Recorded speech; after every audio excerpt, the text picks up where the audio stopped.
Okay, now for the complete graphic novel haul, second time, for January 2025. 16 books, those you just want to know how many it was, since you already saw the parts 1 and 2. Now, I mistakenly said in part 1 I went over 13 books, actually 14 books. 14 books, because one's a duplicate. And yes, I still count it as 2 instead of 1. It's 2 separate copies of it, you know. Why duplicate? Well, you'll soon see here. Without further ado, let's get into it.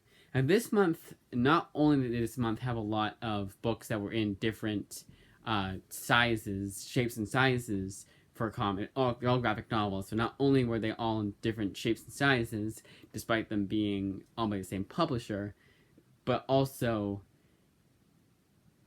and this wasn't really, I wouldn't say this like something I do on purpose, but not a lot of them were like collecting issues 1 through 5. A good amount of these are original graphic novels, meaning that it's all in one.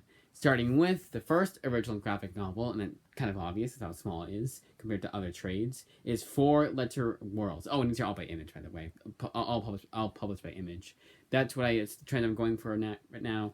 The story for why it is because 2 years ago, in May of 2022, actually 3 years ago, soon, like 3 years ago, but 2 years ago, technically, in May of 2022, when it was coming around to my birthday, it's on the 27th of May, for those you want to know the exact date, I was finalizing my birthday order, and I realized, hey, you know what, we can save a bunch of money, and take pretty much everything that was on there off, get the Invincible Compendiums and whatever other Image books I need or want at a time. Because I realized that, hey, earlier this month, the books I've gotten so far for this month, I realized that the books I got earlier this month were all by Image. So just to keep that trend going, I made all the books I got for my birthday from Image Comics. And it's just continued from that point onward. Now, sure, in September of 2022, my local comic shop was having a buy one, get one free sale. And I saw, hey, they have all 6 volumes of The Boys omnibuses published by Dynamite. So you know what, I got Image books already this month, so let's take a little bit of a quick break and get the 6 volumes of omnibuses of The Boys. Great purchase, did not regret that purchase one bit. Especially because that comic shop did not have a whole lot of Image books in general. I had a lot of money to burn. I think that was it wouldn't have been the year. I didn't find anything at the bookstore. I just didn't look at the bookstore. We were away on vacation. I believe that was that year, and we were on the way back. I had ordered something from Amazon, but also still had money to kill. Money to burn. Time to kill, money to burn. But that's the whole story behind that. If you guys wanted to know, those you wanted to know. For the Worlds, original graphic novel. I really only got this. I'll show the artwork before I forget, because I know I will if I don't. And I'll show you guys the artwork of the one story that I got this entire whole trade from, and that is Bear by a 2-page spread by not Joe Casey. Jeff Parker. I almost said Jeff Lemire. I wanted to get this because it's the last thing I needed from Jeff Parker. And usually I don't include these anthologies as the last of what I need from that author for the publisher, just because some of them do a lot of anthology work. I guess some of them that's how they made their start in comics, or in Image Comics specifically, was just doing little 5-page stories for anthologies, and it's 5 pages. I don't think a 5-page story, especially a graphic novel, has ever, door keeps opening and closing, has ever wowed me in just 5 pages, to the point where I was like, yes, this was worth buying this anthology, it's worth reading this anthology. Usually when I read anthologies, I come out of it like, yeah, that wasn't that bad. But if it's something like Creepshow, where it's a lot of pages per, I imagine at least, if I can remember, it was a good amount of story, so I came out of that one liking it, at least for that reason. What's a good example of a good anthology? Like, if it's an issue, if it's one-shots, the What Ifs. The What If but What If in general was really good, because it's only one issue, and sometimes they couldn't tell an entire story in just one issue. but it was enough of a story that you were satisfied. Yeah, there's a lot of narration, a lot of summarizing, which I really did not like. That's why I like the modern era of What If a lot more. And they actually did when they started the modern era, the modern era of What If, because they did it back in early 2000s, late 2000s, but late 2010s they came back with a bang with What If, and they started out by doing one shots, like actual one shots or different stories that are only told in one issue, but they were a bit longer, and somehow they did not need a whole lot of summarization, like some summarization, but more in the sense that you don't need to tell us how the last few months have been, for the next few months were for this character, because you can summarize it. You don't need to like take your time with that.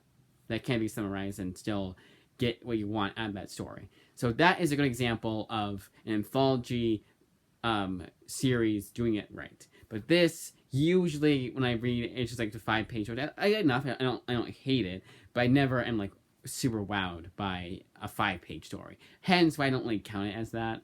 You know, as I need that. Like Warren Ellis did a anthology story for the Where We Live Las Vegas trade. I need that to complete my Image Comics work. It's just, that's the only thing I need. I'll get it. But he's done several. I'm like, nope, I'm not gonna count it. Let's completely ignore that one. Get it at a later date, maybe. Yes, 4 Ledger Worlds. I know, a huge explanation. We will make this quicker. Next one, I believe, is also an OGN. I did not double check to make sure. So we're going to do that right now. Let's try this blemish here. Yeah, nothing. This is an OGN written by Mark Sable and drawn by Robbie Rodriguez, and illustrated by writer Mark Sable, artist Robbie Rodriguez, and that is Hazed. Yeah, I know. Either way I said it, you know what I was talking about, but I like being a bit more official, like a bit more. And I'm saying wrote by, drawn by. You know, I like to be more sophisticated. That's overselling it, but I like to use like better wording. To make it sound better. But yeah, Hazed, original graphic novel, same size as For the Worlds. This is one of the smallest comics I own in general. I would actually say this is the size of a manga. Yeah, here's the artwork for Hazed. Again, OGN, meaning it doesn't collect any issues. Actually, I can take off the sticker, can't I? But is it not going to take off? I think it's not going to take off the right way. Is it not going to tear off the right way? Looks like it will. So far, so good. Yeah, it's a little bit of residue left over, but better than having it like half off. You get it half off books, or half price books, but oops. Oh my god. Does it actually say what it is? No, it just says first books. So yeah, so third-party sellers, I did mention them earlier in the video. The ones that I recommend the most is Wonder Book. Why Pay More Online? But I haven't bought anything from them in a long time. I don't know if they're just like they only have so much in stock and I can't buy anymore because they're starting to go out of business or what. But that's maybe a really sad day for comics everywhere, and for mom and pop shops everywhere in general. Because they're really good. Like both them and Wonder Book are like, hey, this $7 book that's been around for ages, or this book that's been around for ages is $7 rather than $15, and it's used but to like new, and you can't tell it has been used. Well, it's gonna be a little remainder mark, but other than that, completely immaculate. But thrift books, you'll soon see a book here that has a blemish on it. And actually, with two have blemishes on it. One being from half price books, and the other one being from thrift books. That's kind of like, yeah, it's a pretty big blemish. But it could have been the shipper's fault, not the third party, the seller's fault. But how do you know? Unless you were there to witness it, or they told you. They came clean. So here's the first one with the big blemish, and this is Grounded, also Mark Sable, if I forget to mention that. I just mentioned it. Why would I forget to mention it? I just mentioned. But just in case I don't forget, it's Grounded by Mark Sable. Yes, Grounded by Mark Sable. Yeah, it's right here. And of course, it shows here. Yeah, pretty big blemish. Someone stepped on the edge or something like that. But so written by Mark Sable, drawn by Paul Azaceta, and then colored by Nick Filardi. And I think this collects 1 through 5 of Grounded or something like that. And here's the artwork for Grounded.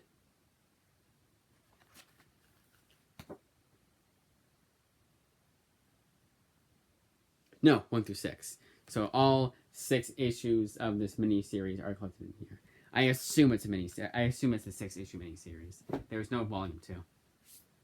And I tried to make sure I had everything that I needed left from Mark Sable. Now, Mark Sable, a long time ago, I had bought his Graveyard of Empires, and because I trusted Image Comics' official website, I thought that was the only thing he'd done for Image Comics. But Image likes being out of date and incomplete, and having their website be the worst way to check up to see if that writer has written everything, to see everything that writer has written. So you have to go to other places that aren't Image Comics' official website. They don't even have some books on there. They just have an article advertising them.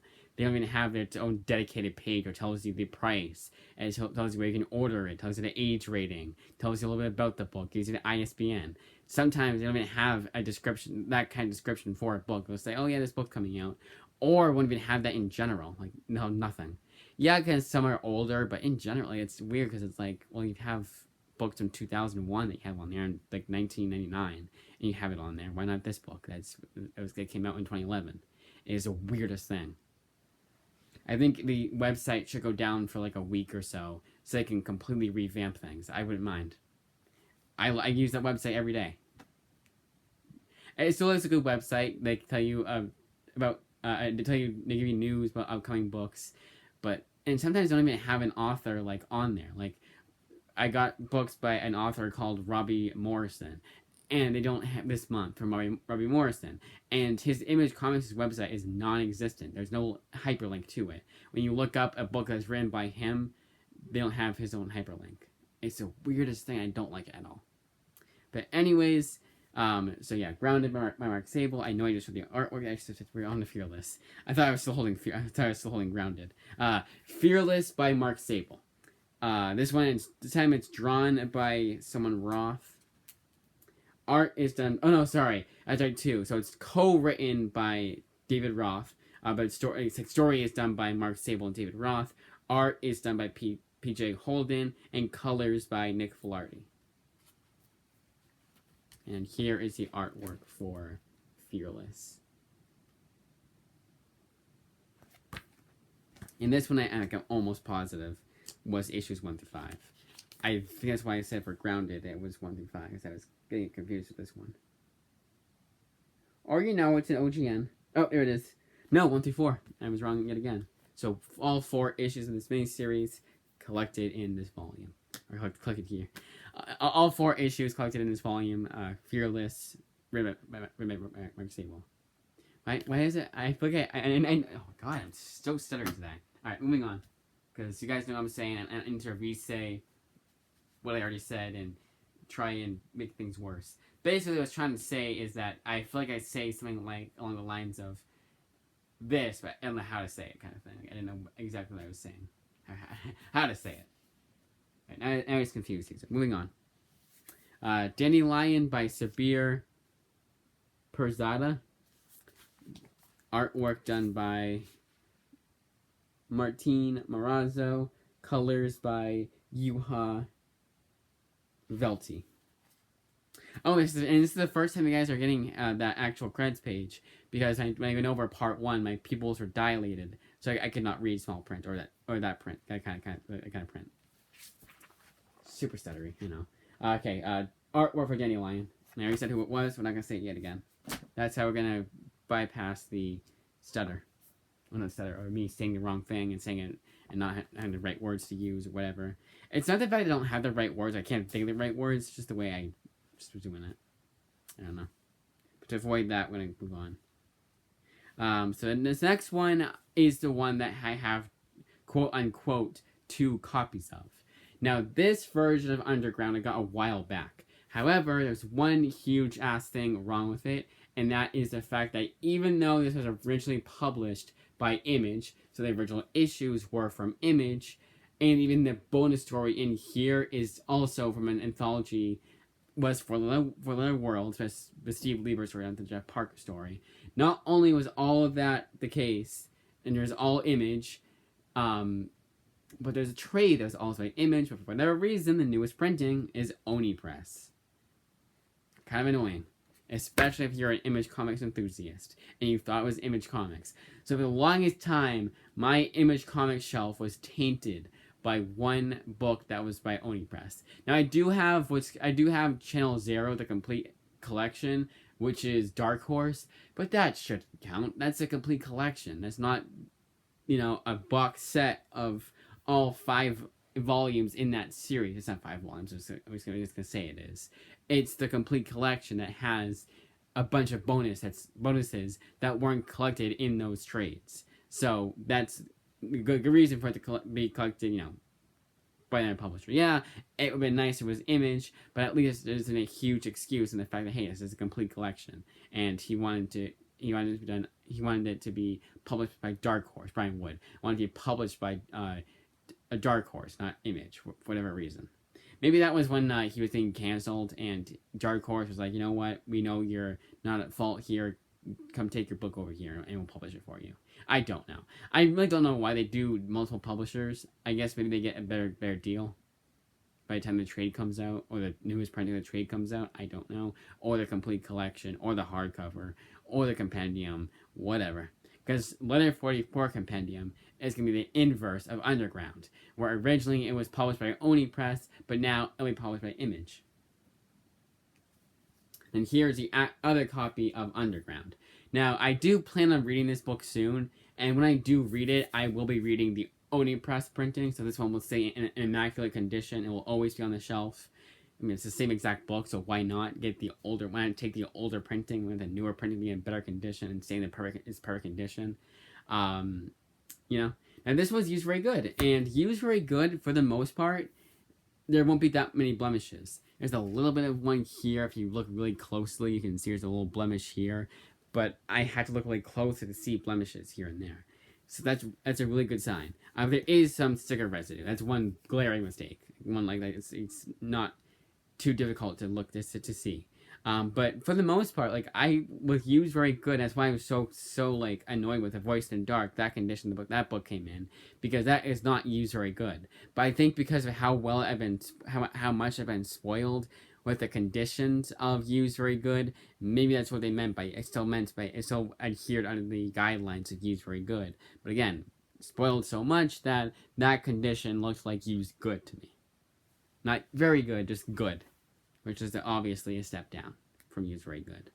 And I cannot imagine how used acceptable will look from some of these publishers. I'm sure Threat Books, that was where I got A Voice in the Dark from, and the book that we'll be seeing here, but also Hazed.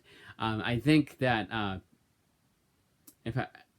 would not be surprised if I get a book that's in acceptable condition and the binding is literally coming apart. Like, you open a book and it just falls out of your hands. It completely falls apart in your hands, 1 through 5 of Underground collected in here, plus 2 bonus stories. One being Underground Fell, and one bonus story. One, not 2, 1 bonus story being Underground Fell.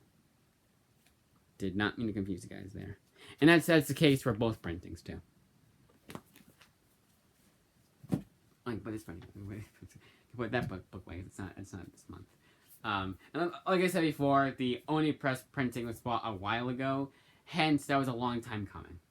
The next book that was a long time coming was the Memoirs of a Very Stable Genius, written and drawn by Shannon Wheeler. The reason for why this was such a long time coming is because you will get paid a lot of pages like this. Minimal dialogue, and honestly artwork. It's not, and it's just like what do they call it? A caricature, not caricature. It's a New Yorker. It's what you say. I got a comic published in the New Yorker. Oh, it's actually called this. And I forget what it's called. Not periodical. I don't know.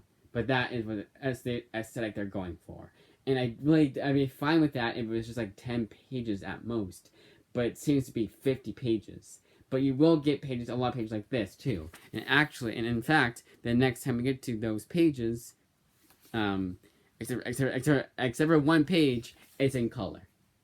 So here's the one page it's not in color. So except for that one page, oh no, it's in color. I take it back. Yeah. So the next time we get to pages like this, it is in color. So there you go. And I know what they're going for. They're going for newspaper strips, and then you have the New Yorker newspaper. You know, get those kinds of strips, those kinds of comic strips. Yes, the New Yorker. I'll ask ChatGPT. I'll get an answer a lot quickly. Even though I know Google is better now. What are the cartoons in the New Yorker specifically called?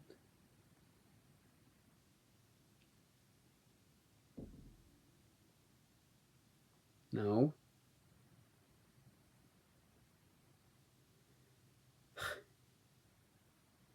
Single panel. It's not the word for it.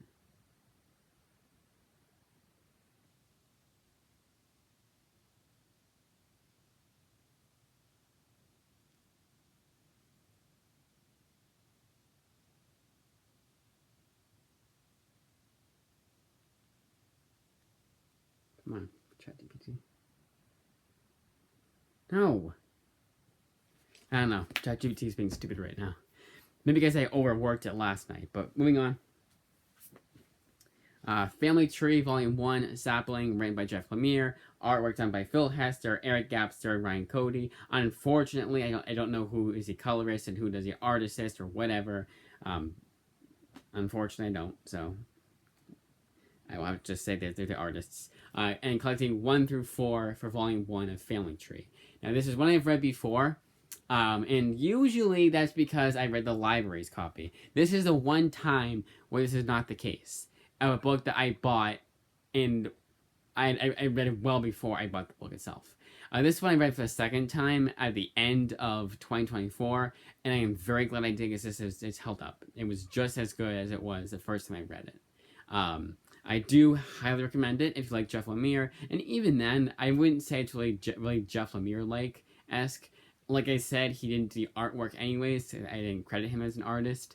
So if you don't like his artwork, then you don't have to worry about it in here. I will show the artwork though, speaking of which. There's just like that nice indie feel. This is definitely an image comic. It's very hard to explain what I mean by it feels like an image comic. So what does that even mean? They're a publisher, not a writer.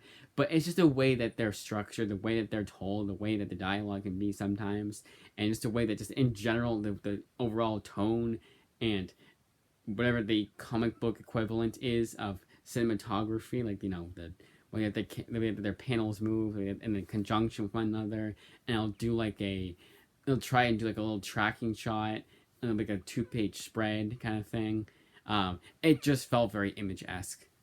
And I don't know what I meant by tracking shot. I meant to say, like, when it shows like a 2-page spread of all the characters standing together, and one will say that thing that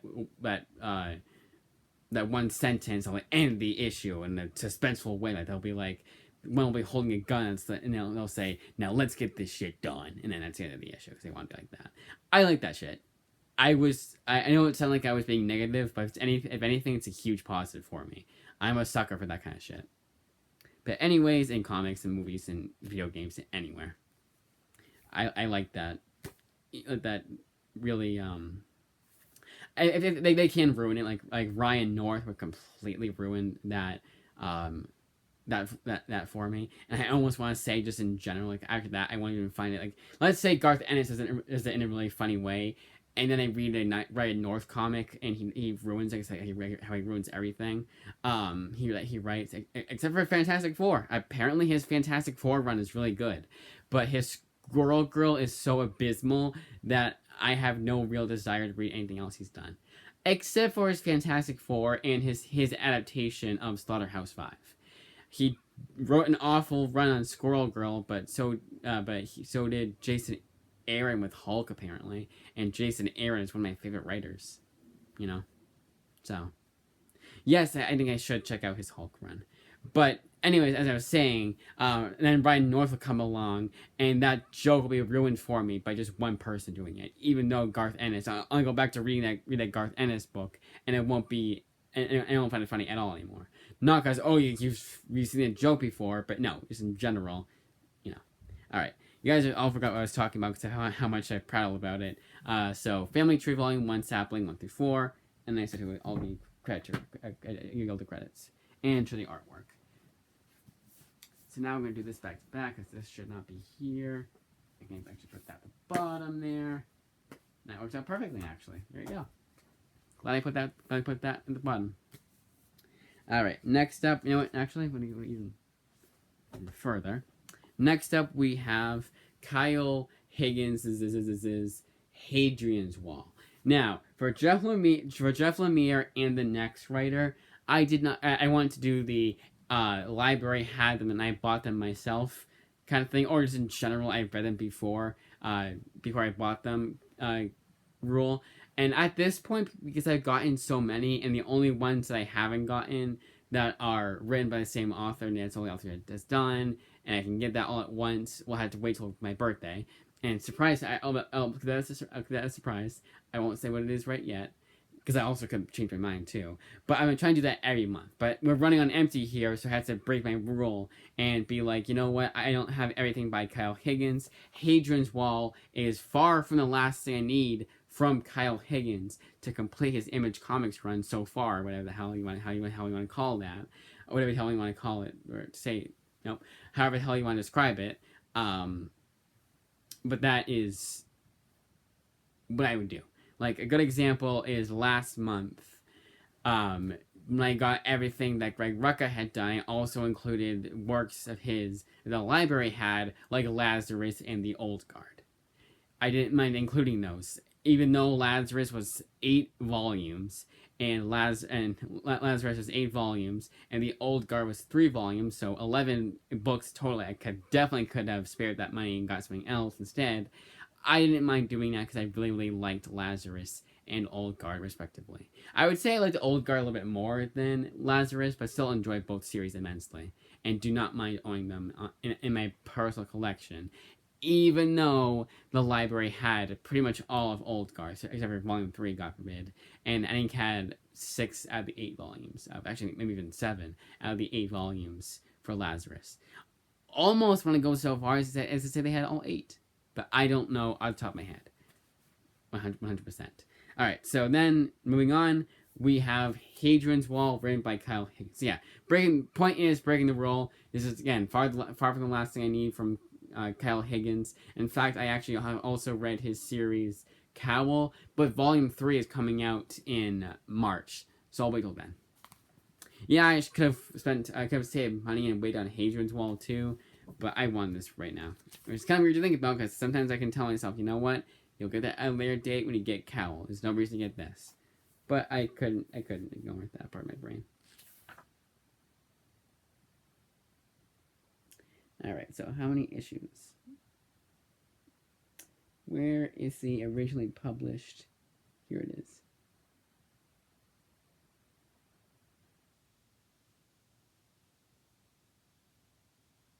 Okay, all 8, and I couldn't tell if it was an 8 or a 6, but all 8 issues of Hadrian's Wall collected in this pretty damn thick trade paperback. Now, it's a little bit warped for me. My copy is a bit warped, so I can't tell like how thick it is, because it's because it's warped, it feels a bit thicker, but still a thick book. It's still a 200-page behemoth.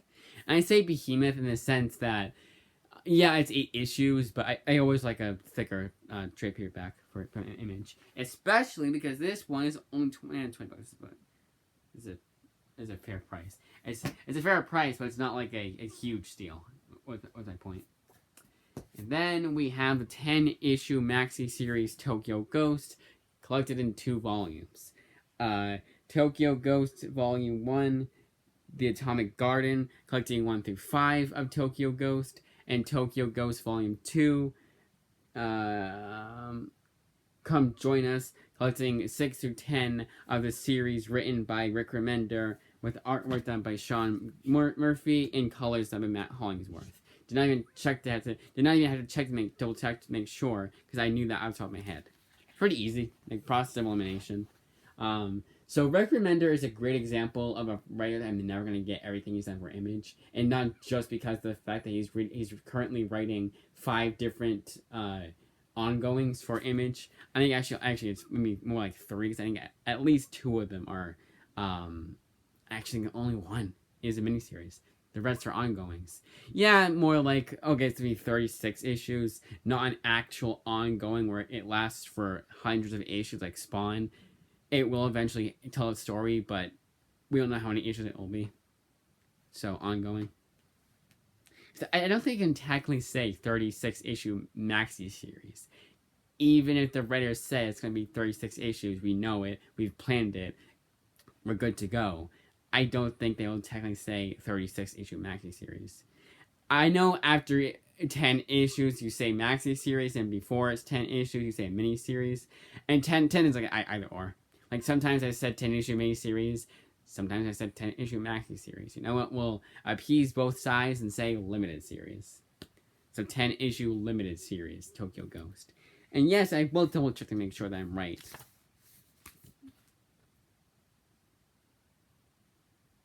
Yep. And is that helpful? Yes, yeah, on the back. Yes, that's right. So sometimes they'll have it on the back. It'll say collect Tokyo Ghost 6 through 10. And sometimes it's consistent. Like it's not consistent. Both volumes have how many issues it collects right in the back. Let's see if Hadrian's Wall does the same thing. Hopefully it doesn't, because then I can say, hey, exposed. Hey, exposed. Nowhere, you can zoom in and see for yourself. Nowhere on the back of the book does it say how many issues it collects of this trade.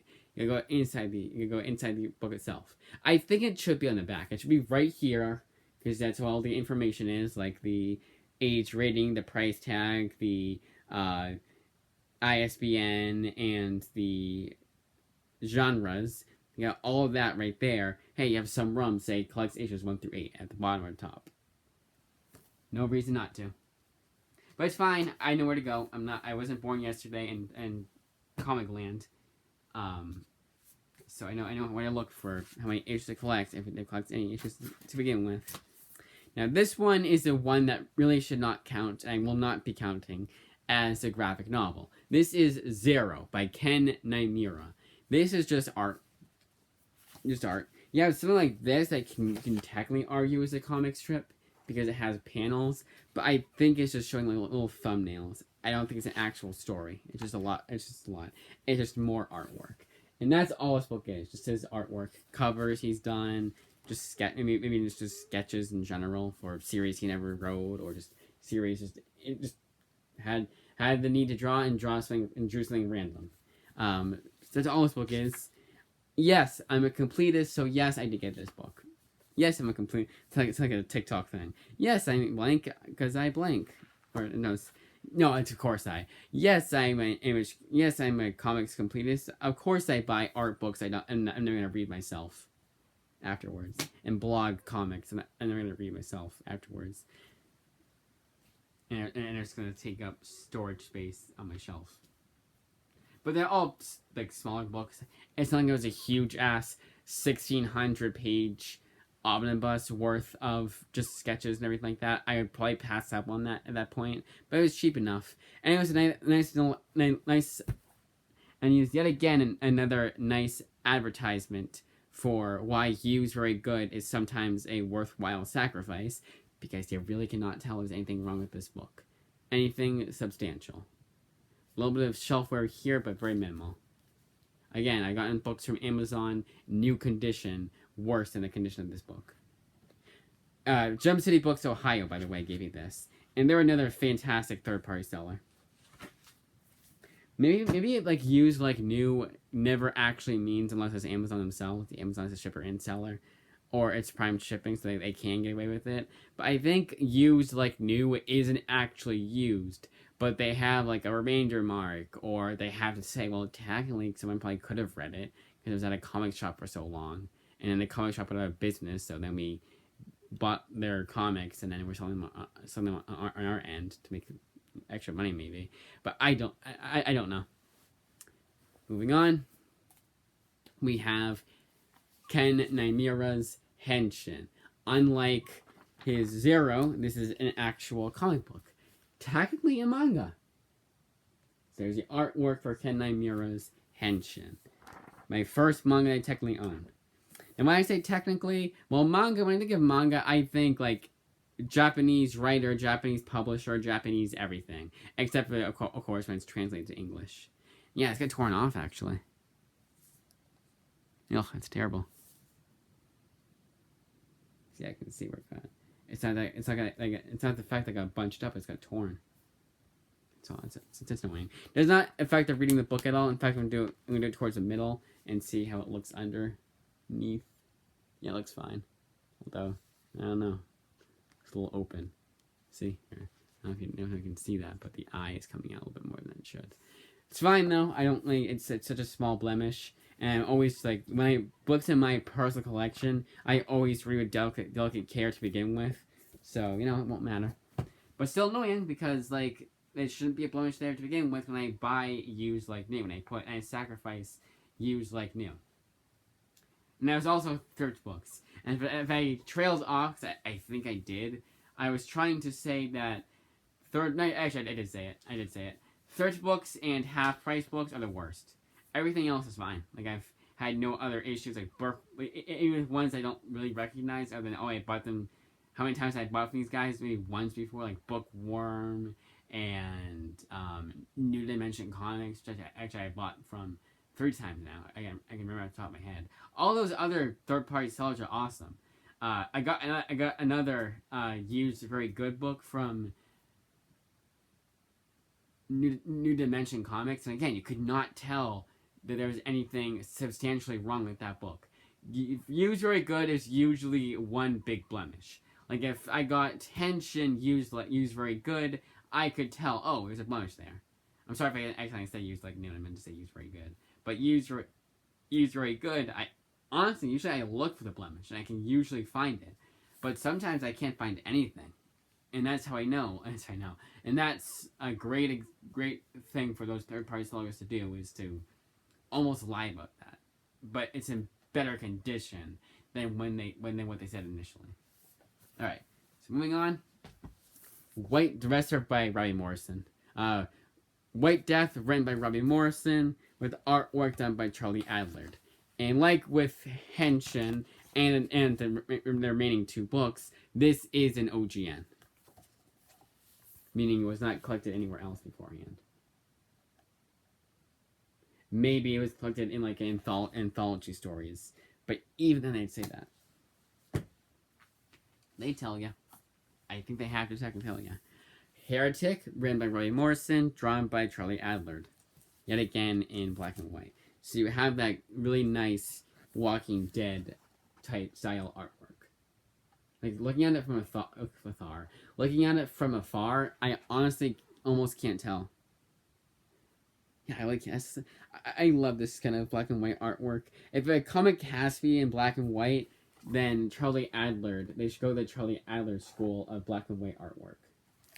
Because I've seen black and white artwork before, and it's been like, okay, you should have used shadows there.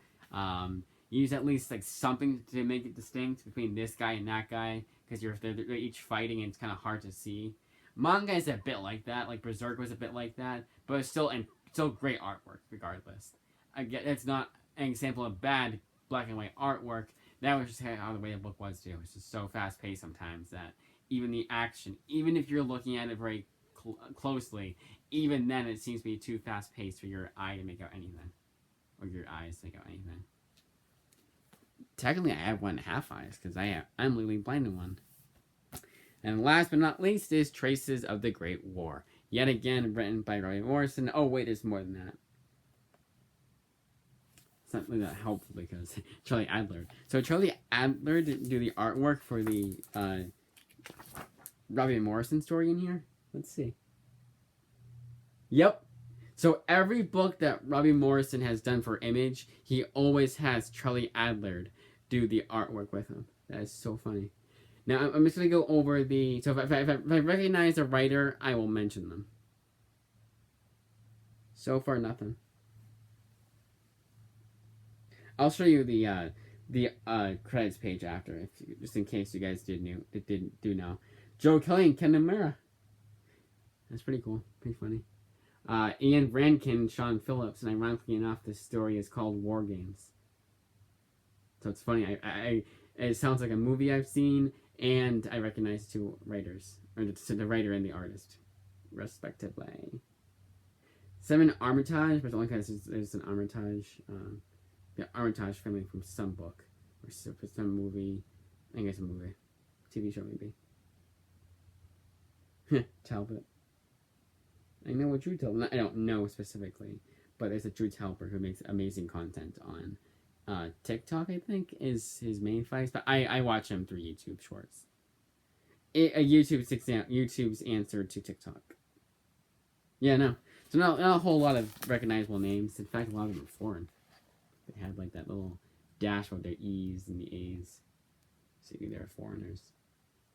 Alright, so I think it's enough time. You guys can pause if you want to pause. But that is it. 16 comics. 41-minute video, so that's plenty of time. Because I didn't want the video to be like 30 minutes. And if they're going with 16, that's like 2 minutes per book. That doesn't seem right. Although it does seem right. Okay, so I'm going to go with these again. I know I showed the artwork for every last book. I'm pretty sure I did it for... Yep, and I did it for Heretic. I know I did it for White Death. I know I did it for Tracy. Great War. But you know what? For those of you who have stuck around, and because it won't be discombobulated at all, I will show you the artwork for specifically the Robbie Morrison story. And this time, it's in color. Which is really weird to see in general, because every Charlie Adler illustrated story I've read has been in black and white. Glorious, absolutely glorious black and white. Now that's a little tangent I'm gonna go on. So these are I'll show all the books. So those who don't want to hear my tangent, want to see the books, you can leave now. Please do. Just kidding. But if you want to hear my little tangent, then you can see my little tangent. And that is, I don't think there's any reason to do for Image Comics to do the Walking Dead Deluxe. And honestly, because of what the Image Comics is, they obviously did not say, we're going to go against Robert Kirkman's wishes and do this way. No, Robert Kirkman came to them and said, hey, well, he like come to things. He basically owns Image, I think, at this point. So whatever he says goes. And he had said, I want to make them in black, I'm in color. And I think that's kind of a bastardization of Walking Dead in general. Now, do I think it ruins Walking Dead? No. Is there a party that wants to read these in color now? Yes. But I am 100%, 1000% fine with reading these in black and white. They're originally intended to be in black and white, so I'm going to read them in their original intended format. Now, I'm gonna go so far as to say that he comes out with really expensive absolutes. He has oversized hardcovers, which are fairly priced for what they are, and especially presentation. But he comes out with these huge, taller than you absolute editions for Walking Dead, and says this is the format I want it to be in. It's $1,000 per volume. There's 20 of them. No, I'd be like, you know what? I don't need that. We don't need that. No, that's how that meme goes. That we don't need that, and it's usually accompanied by someone doing a test, and like, you know what, I'll fail it, and then they realize their GPA will go down significantly. It's like, okay, now I do need that. We do need that. No, that's the whole meme. See, sometimes you can explain a joke and it won't be terrible, but and it won't ruin the joke at all, and there's a reason for you doing that, and all that. But that's that. Yeah. So going back to what I was saying about Walking Dead, it doesn't ruin anything specifically, technically, but I'm just 100% fine with owning the books. Not owning, I wish I owned the books, but I'm fine with reading them in black and white. The reason why I don't have them right now is because we have Clementine Book 3, and that's the final volume in three-volume series, the trilogy. But I wanted to wait until that comes out in, I think it's August at this point, or July. Did it move from its original publication date? Let's check. I think it's either June or July. I almost want to say August. And no, I don't. And no, I don't know why I almost want to say August. Already almost 4:30. It's almost sundown. I'm just gonna hurry up so you guys don't see how weird the lighting gets. Not something terrible or weird at all. I definitely oversold that. Fall should not have this stack like this, but I do. July 8th is when Clementine Book 3 comes out. So probably for Christmas of this year, I will go back to my original game plan I was gonna do for this Christmas and get all the Walking Deads and all the spin-offs because I've read each and every one. I will go back and I will read. I will finish Clementine Book 2 and then obviously get on Book 3. Honestly, by the time I get it, because the way my library is, it probably will be close to the holidays. So I may as well just say screw it and not do it. We shall see. Time will tell. But they have 2 catalogs, so if it's their newest catalog, I'll have to wait for the other patrons. But if it's their old catalog, they only have on the old catalog, then I'll have to wait even longer. Both catalogs still work. When I say old, I just mean the one they used before they got the new one set up. The new one's much better, but the new one doesn't have every single library on there, so I have to go to the old catalog. It's back and forth. It is kind of annoying, but it's only annoying in the sense that their old catalog is the most inaccurate thing since the Image Comics website, where they will say, "Oh, we have this," but they don't. And in Image Comics case, it's inaccurate because it doesn't have everything. And also, I know it's inaccurate in general. I don't have to explain myself at all because it's inaccurate because they won't have everything that a writer has done for Image. And keep in mind that I'm pretty sure that Graveyard of Empires is the newest thing that Mark Sable has written. It wasn't just, it's too new, so obviously you don't have it yet. No, and they should if it's newer. If it's newer, that's all the better for Image to include that in there. Yeah, it's a really weird thing. And it's only annoying for me when I don't know what I'm doing, but now that I know what I'm doing, I can better prepare myself, quote unquote, and go to other avenues. One website I use that's awesome is League of Comic Geeks. As long as you have Control F, you can sort it by publisher. You can probably do it manually on your end and create an account for yourself, but I just do Control F on my keyboard. And then just go Image Comics. Okay, that one. Enter. 1, 2, 3, 4. Done 4 things for Image. Okay, cool. I have them all. Awesome. That's what I've been using. Even that is sometimes inaccurate, but I think it more has to do with the format of the book than anything else. But it doesn't make any sense, sure, but no, even then, it's a website's fault through and through. But even then, that's very rare.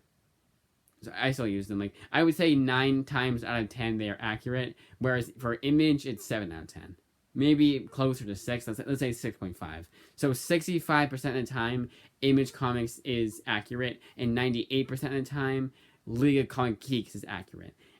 I know, really weird that the 65% comes from the official website for that publisher, and the complete version comes from the one that's not. Go figure. Alright, that's it. Again, you can't, before I go, you can't say, oh, this book is so old, they don't even know it exists, thus they can't have it. Also, it's out of print. They've done it plenty of times before. Great example is Warren Ellis's City of Silence. Now, if there's never a trade that came out for whatever reason, yeah, sure, there's going to have it in their separate comics folder. But I go to the comics folder sometimes, too. It's a really weird thing to do. I don't know why.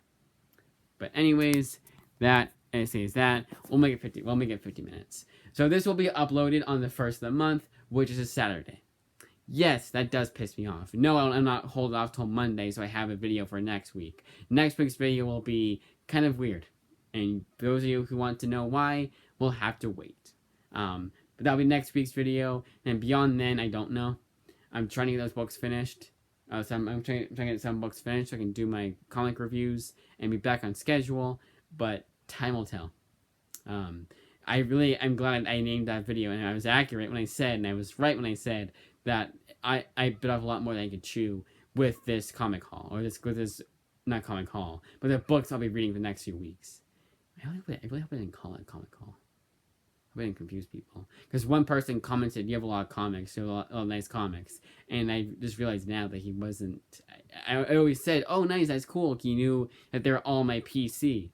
But because he thought it was a comic haul, not because he thought it was a video that'll be...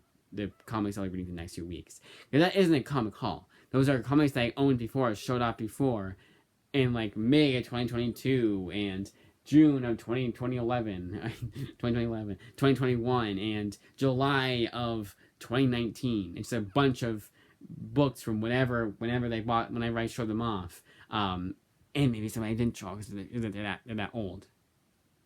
That's it.